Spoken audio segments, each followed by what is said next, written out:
राजेश चंद्रे, मी भोकरवरून शोध न्यूजच्या माध्यमातून बोलतो आहे। या ठिकाणी भोकरच्या नगर परिषदेने भोकरच्या छोटेखानी व्यापाऱ्यांचं जे भागाड्यावर काम करतात, आपले छोटे छोटे व्यवसाय करून आपलं पोट भरतात, त्यांचं अतिक्रमण या ठिकाणी भोकर नगर परिषदेने हटवलेलं आहे। आज सर्व आपण पाहू शकता या ठिकाणी एमटायगर सेनेच्या माध्यमातून एक मोर्चा आलेला आहे। त्या मोर्चाचं नेतृत्व दादासाहेब शेळके करत आहेत की या लोकांना फुटपाथवर तरी बसू द्यावं अशी त्यांची मागणी आहे प्रशासनाकडे। फुटपाथवर बसू द्यावं, नाहीतर आमची मुलं बाळं लेकरं उपाशी मरतील। तर पाहूया आपण या मोर्चामध्ये काय होणार आहे, ते काय म्हणतील शिव, काय म्हणतील प्रशासनाकडे, बघूया। भारतीय घटनेचे शिल्पकार परमपूज्य डॉक्टर बाबासाहेब आंबेडकर, अण्णाभाऊ साठे, बिरसा मुंडा, अब्दुल कलाम हे सर्वच महापुरुषांना या ठिकाणी मी निर्वार वंदन करतो। पहिल्यांदा आपल्या सर्वांना स्वातंत्र्य दिनाच्या हार्दिक हार्दिक हार्दिक आभारभर शुभेच्छा देतो। आणि दुर्दैवाने आज संपूर्ण देशभर देशाचा स्वातंत्र्य दिन उत्साह साजरा करत असताना त्या देशाच्या नागरिकावर आज भीक मागायची पाळी येते, याचाही मी निषेध करतो या ठिकाणी। बघा, मी संविधानिक बोलणार आहोत। हे शिव पिओ का कोणता झाटू लागून गेला नाही आपल्याला देणार, लक्षात द्या। तो आपला फंडामेंटल राईट आहे, आपला तो अधिकार आहे, अधिकार। मिलिंददादांनी सांगितलं, दंडवे म्हणला गाडे फेकून देतो, तुझ्या गांडीत दम असत आम्हाला तारीख सांग, आम्ही गाडे घेऊन येतो, दे फेकून माझ्या समोर। काय बोलताय तुम्ही?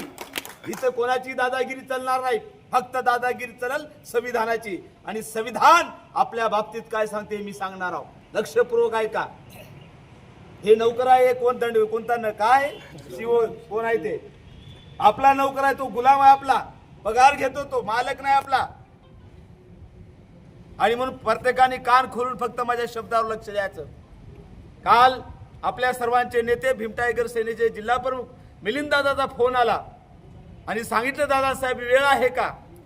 ऍक्च्युली मला वेळ नव्हता, पण जो विषय सांगितला आपल्या जीवन मरणाचा, मी जीवन मरणाचा ह्यासाठी म्हणतोय कारण भाकरीशिवाय माणूस जगू शकतो का? बरोबर आहे ना? आणि विशेष म्हणजे इथे सगळ्या जाती धर्माचे लोक होते। खरं बघितलं तर आमची एक जात भाकरीची, मग मुसलमान असेल, शीख असेल, जैन असेल, हिंदू असेल, तो भाकरीशिवाय जगल का? आणि मला वाटलं आपण त्या ठिकाणी गेलं पाहिजे। आणि मी पहिल्यांदा मिलिंददादा असतील, आमचे नेते दिलीपरावजी असतील, प्रतीकदादा असेल, आमचे एमआयएमचे जुनेद भाई असतील, आमचे राहुलदादा सोनकांबळे असतील, या सर्वांचं मी खरंच अभिनंदन करतो की त्यांनी या चांगल्या विषयाला या ठिकाणी प्राधान्य देऊन भव्य दिव्य अशा भीक मागो आंदोलनाचं या ठिकाणी आयोजन करण्यात आलेलं आहे। आता नंबर 2 लक्षात घ्या, आज आम्ही धंदा करतो, त्या काळी बाबासाहेब आंबेडकरांना कळलं, तुम्हाला माहित असेल नसेल, धंदा मोठा असो की छोटा असो, बाबासाहेबांनी भारतीय संविधान भाग 3 फंडामेंटल राईट आर्टिकल 19(6) मध्ये लिहिलं, व्यवसाय करणं हा आमचा मूलभूत हक्क आहे, कोणता मायचा लाले रोखू शकत नाही। आता काही म्हणतील रोडवर आहेत ते, काय आहे याला अधिकार आहे? लक्षात घ्या, जे लोक रोडवर गाडीवाले असतील, फळ विक्रेते असतील, यासाठी कायदा आहे। त्या कायद्याचं नाव आहे पथ विक्रेता अधिनियम 2014। लक्षात घ्या, कायद्याचं नाव काय? जे लोक रोडच्या बाजूला फळं विकतात, गाड्या चालवितात, कोणी कटिंगचं दुकान असेल, इत्यादी इत्यादी, यासाठी केंद्र आणि राज्य सरकारचा 2014चा कायदा आहे। त्या कायद्याचं नाव आहे पथ विक्रेता अधिनियम 2014। तो कायदा काय सांगतो ऐका आता।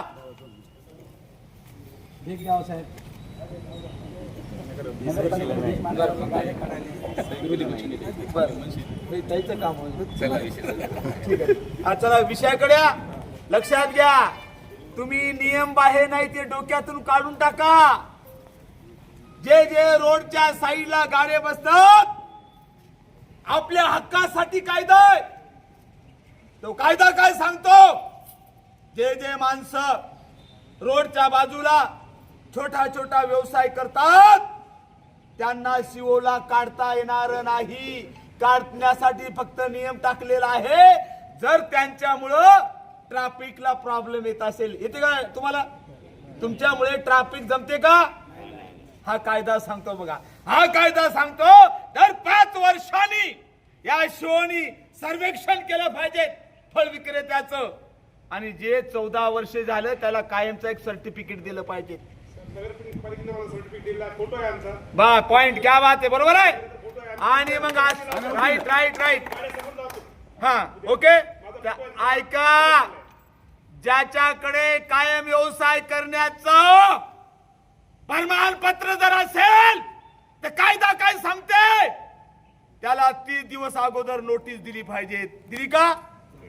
मग त्या हरामखोर नगरसेवकाला मला सांगायचं, भडव्या तू सुप्रीम कोर्टापेक्षा मोठा आहेस का? केंद्र सरकार आणि राज्य सरकारी हरामखोरा, तू त्या सीटवर बसलास. राज्य सरकारने कायदा केला, केंद्र सरकारने कायदा केला, नियमावली केली, तुला कायद्याचं पालन करता येत नाही, तुला माफ आहे कायदा? अत्यंत चुकीचं झालेलं आहे. एससीचा जर कोणी असेल त्याच्या येतं, एससीचं कोणी आहे का? बौद्धांचं कोणी आहे का? हातवारे करा फक्त. तुम्ही किती वर्षापासून बसतात? तुमच्याकडे सर्टिफिकेट आहे का? असं कोणाकडे असतं तर याच्यावर अट्रॉसिटी मी दाखल करतो स्वतः. काढता येणार नाही, दादागिरी नाही. ज्याच्याकडे सर्टिफिकेट आहे त्याला जर काढायचं असेल, तसं जर कारण असेल तर सुप्रीम कोर्ट पत विक्रेता अधिनियम 2014 सांगतं, एक तर त्याला 30 दिवसाच्या अगोदर नोटीस दिली पाहिजे. नंबर 2, तुम्हाला काढायला तर तसं कारण असेल, जसं इथं दंगा होणार आहे तुमच्या दुकानामुळे, इथं आता ट्रॅफिक सगळी जाम व्हाली, तर तो कायदा सांगतो याची पर्यायी व्यवस्था अगोदर करा. हे काही केलं नाही, केलं यांनी. आणि मग इथं कायदाच मोडलेला आहे. आपल्याला पहिल्यांदा शिवोला सस्पेंड करा, दलितांचे बौद्धांचे आहेत म्हणून याच्यावर अट्रॉसिटी दाखल करा म्हणून आपल्याला कायदा नाता याच्या पुढे आपल्याला आपण याच्या विरोधात तक्रार देऊ का? चर्चा करूया. शिवो असेल का तुर्रम खान असेल, प्रत्येकाची बांधिलकी कायद्याशी आहे. कायदा त्यालाही माफ करणार नाही. या ठिकाणी तुमच्या बाबतीत त्यानं जर हे केलं तर माझा दावा आहे, या शिवोनं जे काय केलं अशोकराव चव्हाणच्या सांगण्यावरून केलं, असा मी जाहीर आरोप या ठिकाणी करत आहे. लाज वाटा पाहिजे अशोकरावला. त्याचे चेले चपाटे चाटे असतील काहीतरी या ठिकाणी. कोणी चाटे चुकून आला असेल तर त्या चाटेने अशोकरावला सांगावं, अरे राजाचं नेतृत्व केलंस राजा. आज भोकर म्हटलं की अशोकराव चव्हाणचा मतदारसंघ म्हणून ओळखलं जातं. लाज वाटाय पाहिजेत. बापापासून पद भोगला आणि इथल्या मुसलमान हिंदूंना बौद्धाला मला सांगा भीक मागायची पाळी येते. लाज वाटायची गोष्ट आहे की नाही तुम्ही सांगा. अशोकराव सारख्या माणसाला त्याच्या मतदारसंघात लोक रोडवर येत असतील, भीक मागत असतील, ही त्याला लाज वाटायची गोष्ट आहे की नाही? म्हणून या ठिकाणी अशोकरावचा मी जाहीर निषेध करतो.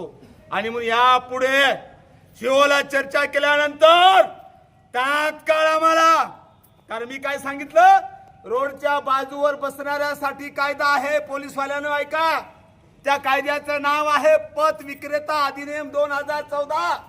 सुप्रीम कोर्टाचे अनेक जजमेंट माझ्याकडे आहेत, कमीत कमी 5 जजमेंट आहेत, आणि ते सांगतं असं हे काही करता येणार, तो त्याचा फंडामेंटल राईट आहे. फक्त सुप्रीम कोर्ट सांगतं, काय सांगतं बघा. आता सुप्रीम कोर्ट म्हणतं दिवसभर बसायचं आणि संध्याकाळी उठायचं.